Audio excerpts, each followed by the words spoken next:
voir nombreux est un honneur pour nous. Bienvenue à ces magazines qui voient autrement la RDC pour vous informer.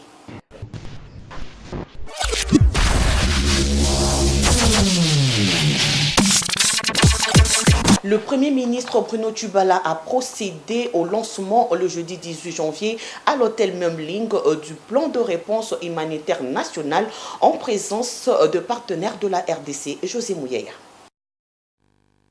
C'est faisant suite à la crise humanitaire en RDC qu'affecte des personnes dans des zones auparavant considérées comme stables que le plan humanitaire trouve son sens en RDC.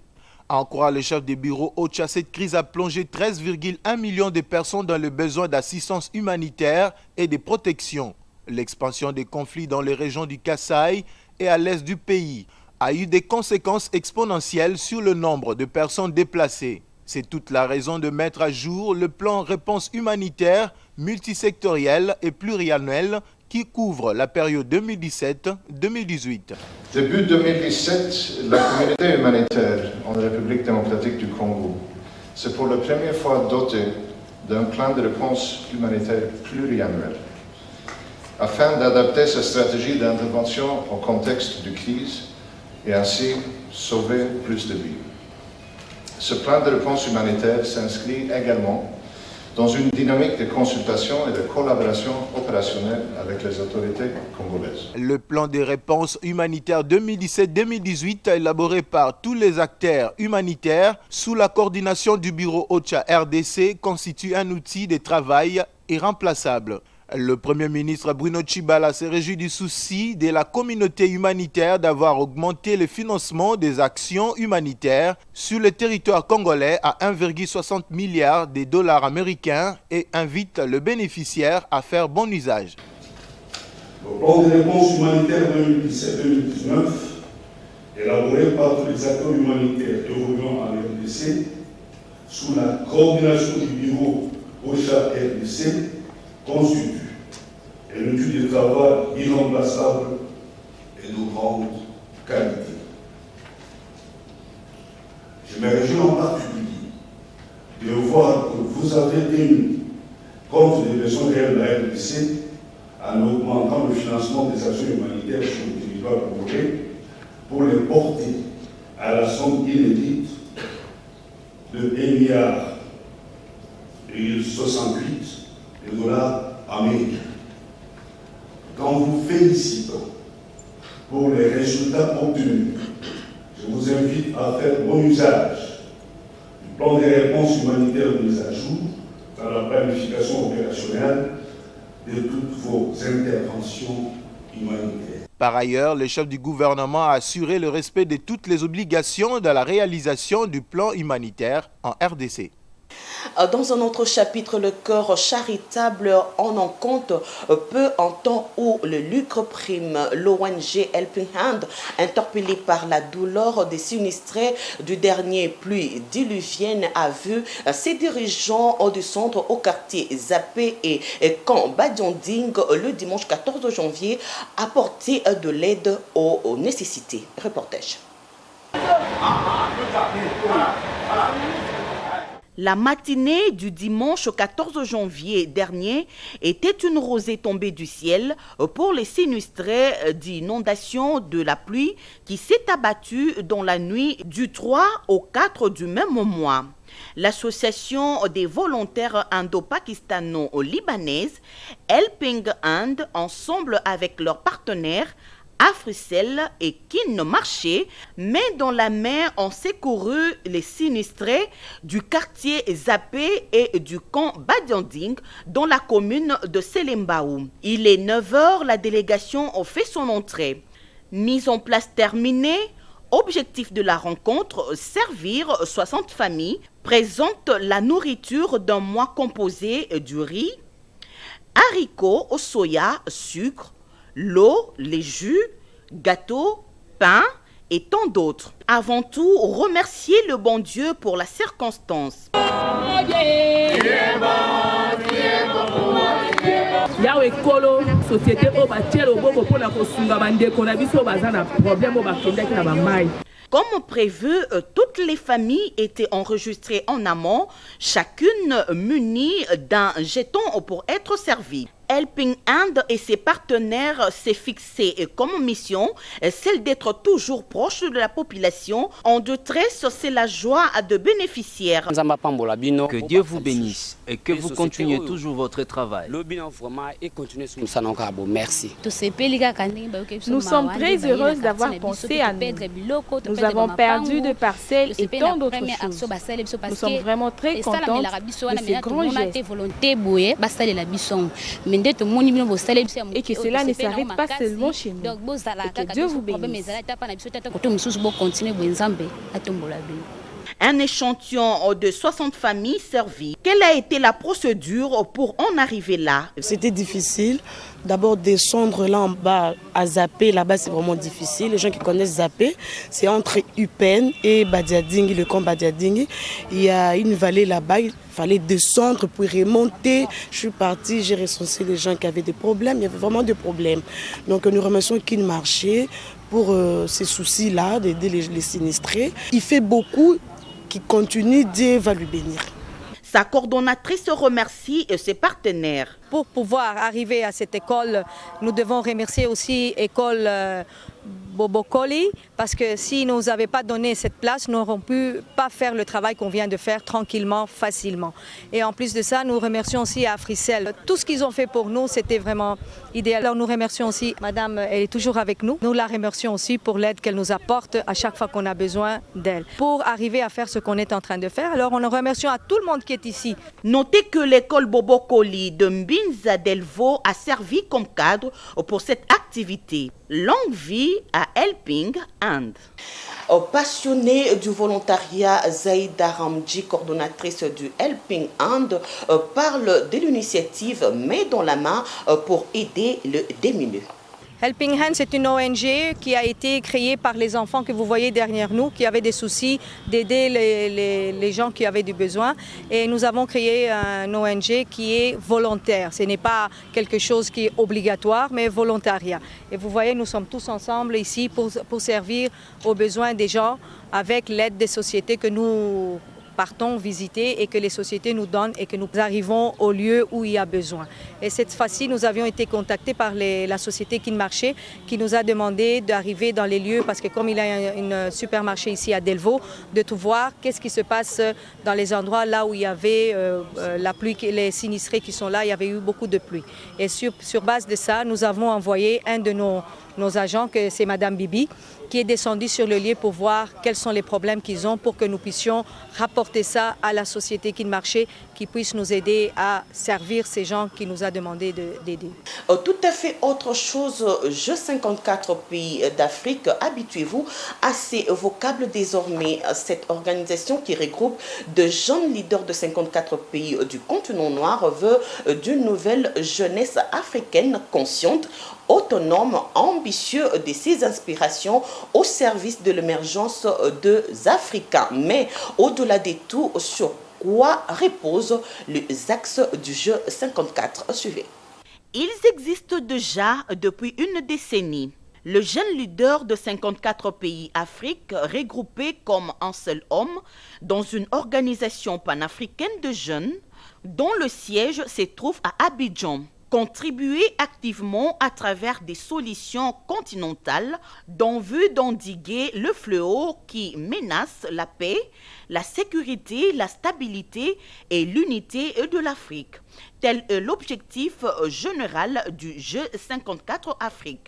Joseph Ilunga, membre de la coordination, explique sa genèse. Le Jeu 54 Afrique, c'est une organisation panafricaine qui réunit à son sein les jeunes leaders que nous appelons aujourd'hui l'élite montante. Donc nous regroupons les 54 États qui constituent notre continent, donc qui font partie de notre continent. Donc c'est un souci, c'est à partir d'un constat, d'un fait. L'idée est née à Abidjan, en République de Côte d'Ivoire, de jeunes Ivoiriens qui sont le précurseur même de l'idée. C'est eux qui ont pris l'initiative, ils ont dit voilà, aujourd'hui, tout ce que nous avons comme problème en Afrique, le problème de la montée de l'extrémisme violent, en Afrique de l'Ouest, comme vous savez, avec les phénomènes Boko Haram et consorts, les instabilités politiques par-ci et là, le printemps arabe a été parmi les précurseurs de la naissance du 54 Afrique. Ces jeunes se sont mis ensemble pour dire qu'est-ce que nous devons faire? C'est quoi notre rapport au processus de développement?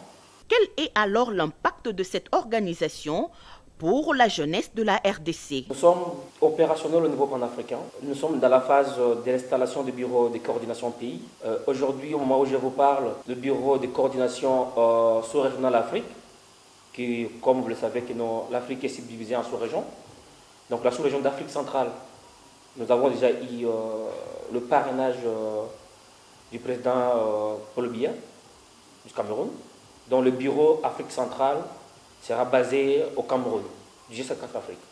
Donc j'ai eu encore la chance à ce niveau, vu mon engagement, d'être propulsé au poste des coordonnateurs sous-régionaux d'Afrique centrale. Vu les conditions dès lors, Joseph Ilunga sensibilise, c'est semblable à faire la part de choses, la prise en charge. Nous les jeunes, nous devons jouer les rôles des thermorégulateurs, premièrement, et le rôle d'accompagner les institutions d'une manière efficiente. Ce n'est pas parce que j'ai un grand frère qui est ministre que le grand frère te prend et te met au cabinet. Demain, on crée un truc farfelu, association, machin, pour soutenir leurs actions. Non. Avant de soutenir quelque chose, on doit savoir, ça rime à quoi? C'est quoi la finalité?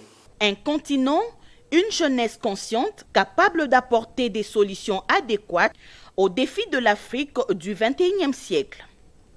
Jeune Congolais ambitieux et courageux, Joseph Ilunga vient d'être élu coordonnateur national des anciens étudiants de l'université Sédar Senghor dans l'espace francophone.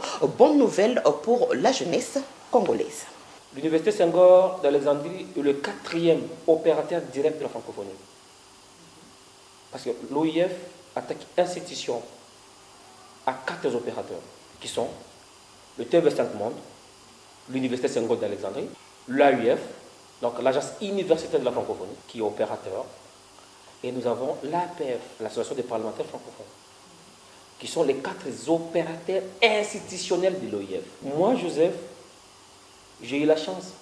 J'étais là, aujourd'hui c'est la 17e promotion, la 15e promotion, parce que moi je suis de la 14e promotion. On n'est pas fermé, on est ouvert.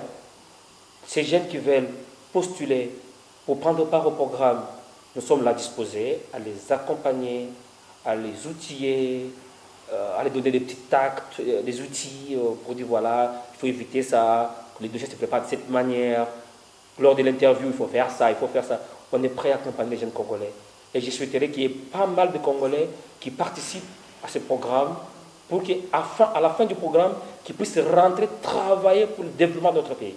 Donc l'objectif que je me suis assigné à poursuivre dans le cadre de la coordination, c'est essayer au moins que ces atouts-là, ces acquis que ces jeunes Congolais ont réussi de leur formation en Égypte, puissent servir vraiment pour le développement de la RDC. Pourquoi? Parce que la plupart quand on revient au pays, madame, c'est pas facile d'y rester après avoir fait toutes ces formations, après avoir investi de l'argent, et le temps surtout. Quand vous revenez, vous avez envie d'émerger, vous avez envie de gagner la vie. Mais quand il n'y a pas de débouché d'emploi, la plupart préfèrent aller travailler pour les institutions internationales. Mais c'est le pays qui perd. Parlons Midéman, les services technico-commerciaux de Midéman n'est pas prêt à lâcher prise dans sa mission de sensibilisation de boulanger sur l'influence du climat dans la panification. En cette période où il est de plus en plus question du changement climatique, Midéman est sur terrain avec objectif d'informer les boulangers et de l'influence du climat sur la panification. Cette séance à la boulangerie de Loufgas à Yolo vise pour Midéman à outiller ses responsables dans le même sens. La République démocratique du Congo, dotée de 2 saisons qui jouent sur la panification. D'après les services techniques de Midéman, la chaleur aurait un impact négatif sur la pâte. Seule une bonne conservation de celle-ci donne du bon pain. Pendant la saison de pluie, où il fait parfois excessivement chaud, la pâte résiste au gonflement. Ainsi, il est utile de maîtriser la température ambiante susceptibles de détruire les enzymes, les protéines et les vitamines se trouvant dans la farine. Nous parlons de la température pour permettre à nos boulangers de bien faire leur travail. La température influence beaucoup dans la panification. Au départ, lorsque nous utilisons la levure. La levure, lorsque la température est très élevée, l'action fermentaire de la levure est détruite. La levure, ça sert à ce que la pâte puisse gonfler. Alors, il est très important de bien maîtriser la température. D'abord, de la boulangerie, la température ambiante et la température de la pâte elle-même pour que l'on ait une bonne panification. La deuxième chose, la farine est constituée de protéines, des enzymes, des vitamines, des sucres, l'amidon, les sucres de la farine. Alors, la température influe aussi sur les enzymes qui sont dans la farine. Parce que ces enzymes sont thermosensibles, ça veut dire qu'ils sont sensibles à la chaleur. Lorsque la chaleur est très élevée, ça détruit l'activité des enzymes. Ces enzymes, leur travail, le plus souvent, c'est de couper les sucres complexes en sucre simple. Les sucres complexes, c'est l'amidon. Lorsque ça coupe ces sucres complexes en sucre simple, et par conséquent, à la fin, vous voyez la couleur du pain. Le pain a une bonne coloration lorsque les sucres sont bien réduits au simple. Mais lorsque la température empêche les enzymes de faire leur travail, vous verrez à la fin, le pain aura une mauvaise coloration. Aussi, faut-il tenir compte de la salle où est conservée la farine. Bien arriérée, la salle permet d'obtenir une bonne pâte. Quand on dit conservation de la farine, on voit le dépôt, là où on met la farine. En premier lieu, je crois que notre chimiste vient d'expliquer les conséquences. La farine ne doit pas être contre les murs. C'est comme ça qu'on a mis les planches là pour protéger la farine contre le mire. Parce que le mire absorbe l'humidité, le mire absorbe la chaleur. Et dès que vous mettez la farine contre le mire va communiquer la chaleur et l'humidité dans la farine et va détruire tous les éléments qui sont dans la farine, qui sont nécessaires dans le processus de panification. Et puis, le dépôt doit être propre. Le pavement doit être en ciment, et puis la toiture, il fallait mettre le plafond. Il faut mettre le plafond. Donc, et puis la farine, on ne doit pas stocker la farine jusqu'au-dessus, là. Parce que le tôle communique aussi la chaleur à la farine. C'est pourquoi nous conseillons qu'il faut qu'il y ait... la toiture doit être en plafond. Et puis, pendant cette période, il ne faut pas trop mettre beaucoup de sacs. Donc, la quantité de sacs qu'il faut mettre dans le dépôt, il faut que ça soit limité par rapport à notre saison. Midema, une longueur d'avance.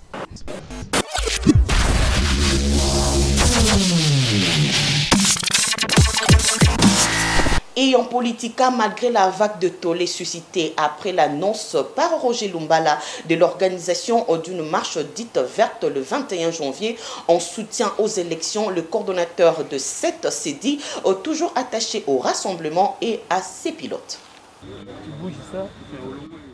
C'est au cours d'une courte rencontre avec la presse que Roger Lumbala, coordonnateur de la plateforme Soutien à Etienne Tshisekedi, s'est à exprimer son indéfectible attachement au rassemblement El Kasavubu dirigé par Bruno Tshibala et Olenga Nkoy, respectivement Premier ministre et président du Sensa. Tous deux témoignent de l'application de l'accord du 31 décembre.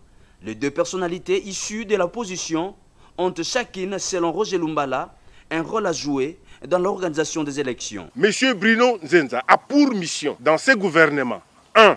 Trouver des financements pour l'organisation des élections. 2. Pour la sécurisation des citoyens et de leurs biens. Et 3. Pour la gestion sociale. Le premier point essentiel qu'a M. Bruno Tshibala Nzenza avec son gouvernement est de mobiliser des fonds pour donner à la CENI, de sorte que la CENI puisse organiser les élections dans les délais qui lui est accordé aujourd'hui ou dans le cadre du calendrier actuel que nous avons. Les élections seront organisées le 23 décembre 2018. Monsieur Joseph Olenga Nkoy est là pour les contrôles des processus électoraux. Lorsqu'il y a un problème, il y a 3 institutions qui doivent se retrouver. 1, le gouvernement, 2, la CENI et 3, le CENSA.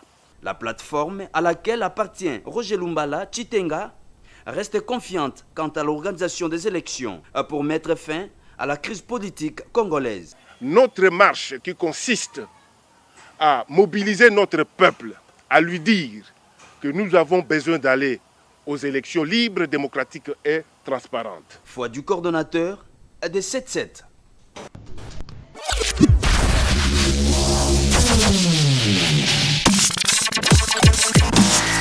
Un pas vers la société de folles rumeurs ont couru récemment sur la vente de la gare de Lagombe à une firme marocaine.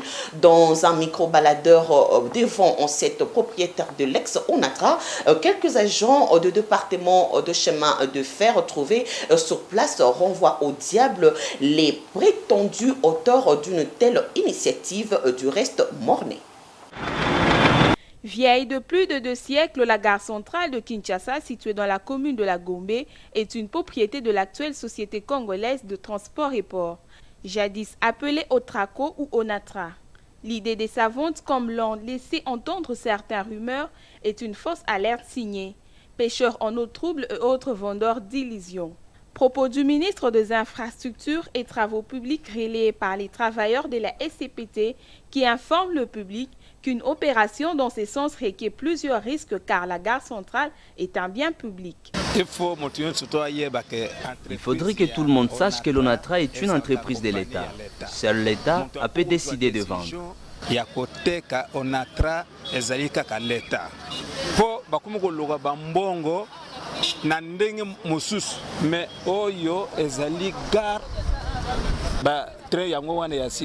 À savoir qu'il y a 5 nouveaux locomotives qui sont venus à la gare. Et pourquoi vendre cet endroit? Mais d'où viendraient ces informations de la vente à la société Afrimol? Nos autorités cherchent à scinder l'Onatra.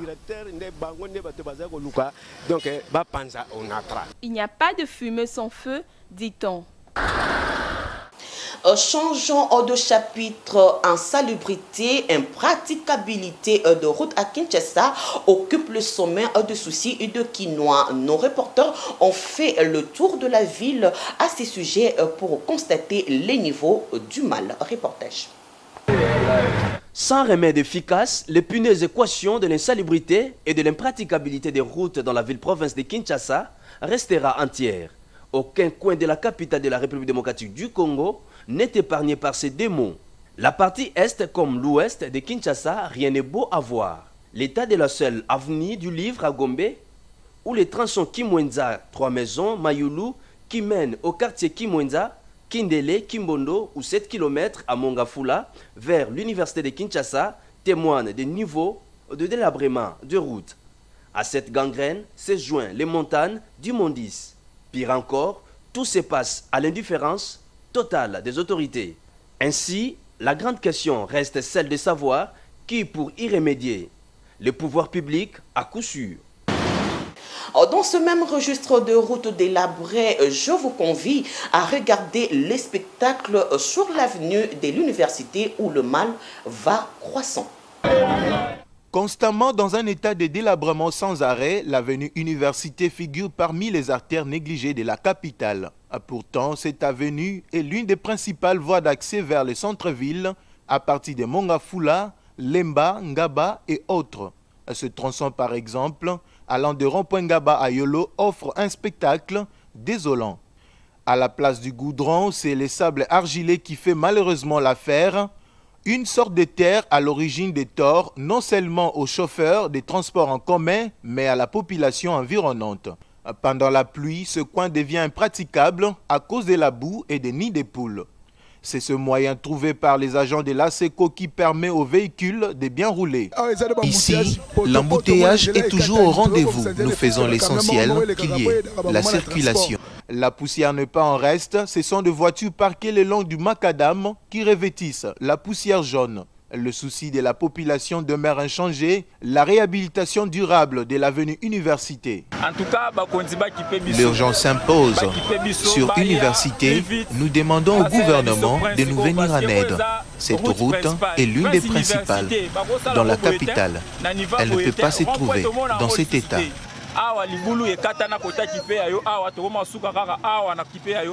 Comme la route bypass, Université mérite une attention du gouvernement.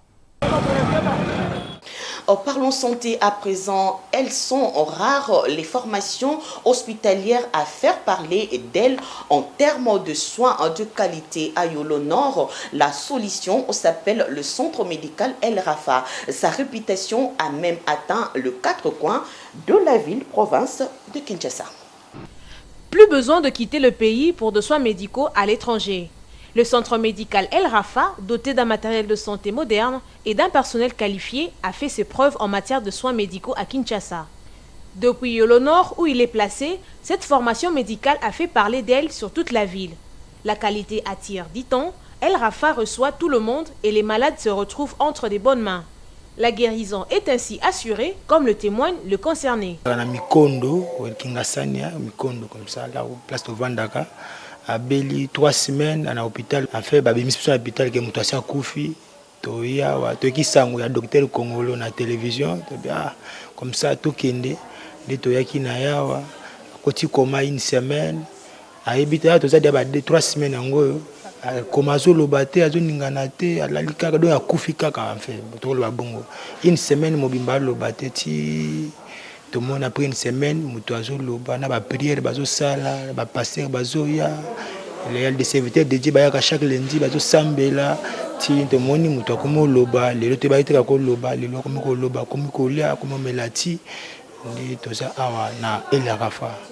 Tout à hôpital est belé, donc ça a un makila et puis une fois là, il y a une personne qui est venue, elle a dit à ma mère qu'il y a un certain hôpital à Yolo Nord qui se nomme El Rafa. Puis, pour une maman, un docteur a consulté, a côté une échographie, a exali kyste. Maman a opéré et puis c'était bien. Nazaki n'a pas à l'aise.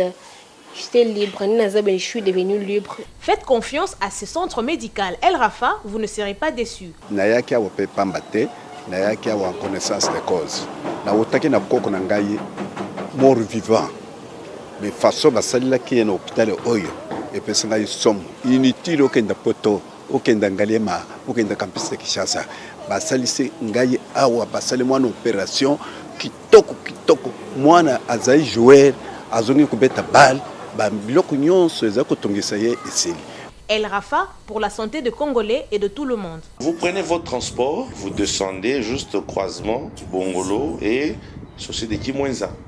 Vous prenez chaussée de Kimwenza, pas du côté Kauka, mais du côté Yolo. Vous entrez sur Kimwenza, la première avenue à votre gauche, la deuxième, ça s'appelle l'avenue Ngoufou. Et vous entrez, numéro 7. Deuxième, juste deuxième parcelle. Avenue Ngoufou, numéro 7. Mais si tu trouves que tu as des difficultés, nous avons un numéro, le 09 98 35 75 50. Un clin d'œil sur la femme, quelle approche que s'y font les hommes de celles qu'on appelle femmes sages. Pour aborder ce sujet, nos reporters ont promené leur micro sur la rue. En référence aux Écritures saintes, la femme sage est celle qui bâtit sa maison. Par bâtir, l'Ecclésiaste parle de protéger son foyer, s'occuper de son conjoint et tenir secret les consignes du foyer, sans oublier l'éducation des enfants. Des idéaux par lesquels aucun homme n'a tant cédé. Par la femme sage, je vois une femme chrétienne. Je vois encore Proverbe 31:10 qui nous présente ce qui doit être une femme. Si vous lisez du début à la fin, vous allez voir toutes les bonnes qualités d'une bonne femme. C'est une femme qui prend soin de son foyer et de son mari. C'est une femme qui éduque bien ses enfants et qui ne parle pas trop. Elle garde le secret de son foyer et le secret de son mari dans sa famille. Mais c'est dans quel registre reconnaît-on véritablement une femme sage? Et y a-t-il vraiment ici à Kinshasa? Pour moi, la femme sage, c'est une femme qui respecte son foyer. Parce que la Bible dit que Celui qui trouve une femme, il trouve le bonheur. Mais si vous avez une femme qui ne se respecte pas devant son foyer, mais c'est une femme perdue. Elle n'a pas de valeur dans son foyer. Les femmes sages, il n'y en a plus beaucoup. À la femme née de se battre pour porter l'appellation sage. C'est sur cette note que nous clôturons en ces magazines qui voient autrement la RDC. À la prochaine, Inch'Allah.